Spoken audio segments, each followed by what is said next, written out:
सरकारी कर्मचाऱ्यांसाठी मोठा निर्णय, सक्तीची निवृत्ती होणार. 50 किंवा 55 वयानंतर सेवा पुनर्विलोकन.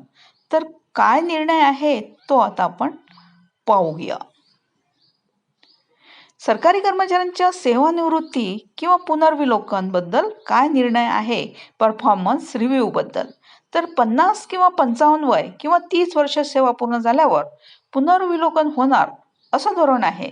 पण हे म्हणजे सक्तीची एकूण निवृत्ती ठरणार याची घोषणा नाही. तसेच काय आहे हे पुनर्विलोकन धोरण ते आता आपण पाहूया.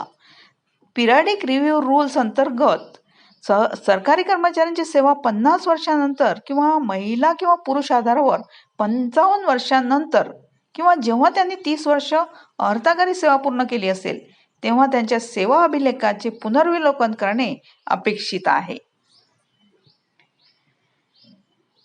आता या पुनर्विलोकनात कर्मचाऱ्यांची कामगिरी, कार्यक्षमता आणि सार्वजनिक हित विचारात घेतले जाते.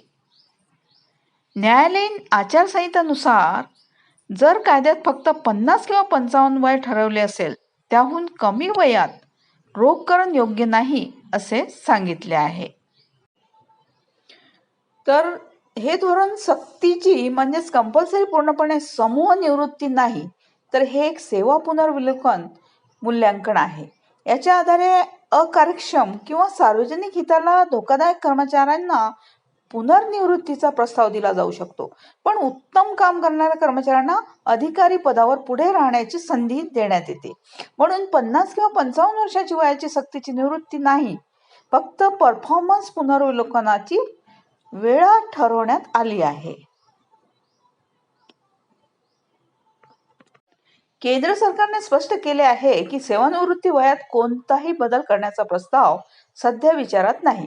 गेल्या काही वर्षापासून पुनर्विलोकन, early retirement in public interest या संदर्भात नियम राबवले जातात, परंतु ही संकल्पना नवीन किंवा अचानक बदललेली नाही.